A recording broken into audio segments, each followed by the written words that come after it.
I've always been a thinker, but I didn't always think to question things, at least not until I got to high school. Even still, I didn't know what I was questioning. I just knew I didn't like people telling me what to do and when and how to do it. I clashed with school authority, got in trouble for stupid things. I didn't like the rigid bureaucracy, repression of ideas, or shallow overview of subject. I was blind to the deeper issues of injustice that festered right beneath my nose. I come from a town that avidly supports the system of white privilege, mainly by denying that any inequality exists. It's easy to float on the surface than to dive deeper and find out what's really there. I know this because I never realized the blatant racism that exists in my own community until I went to college and learned about the history of those slurs and assumptions so frequently blurted. How could I? Every story I was ever told reeked of distortion and institutional control. If we can't even expect for adults to identify lies, how can we expect it of children? I've learned of many struggles since then. Struggles that have been buried under floorboards and swept under rugs. I had my own shit to deal with, but it could never compare to what my Latino classmates experienced, what my African American neighbors endured. I feel like the root of understanding comes from recognizing commonalities of despair across culture, skin color, economic background, sexual orientation, or any other differentiation between people.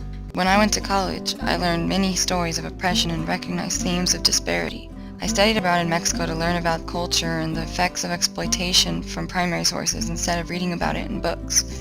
After I graduated, I was offered a chance to teach English and live in Mexico again. It didn't take much to convince me to pack my bags and leave everything behind. A few weeks in, I realized it was not for me.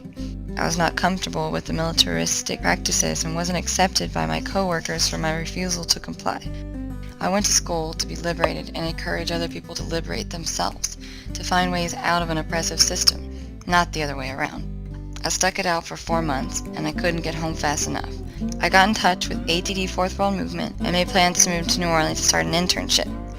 All summer, I have been working with children and young people from under-resourced communities in New Orleans. This has proven to be the most valuable experience for me to date. I worked with people of various religious and economic backgrounds, ages, sexual orientations, and skin tones. I learned a lot about what it means to be part of a community, how to work effectively with children, build strong relationships, and plan and facilitate events and workshops. I met so many amazing people, big and small, who opened up my mind to new ways of thinking and experiencing life.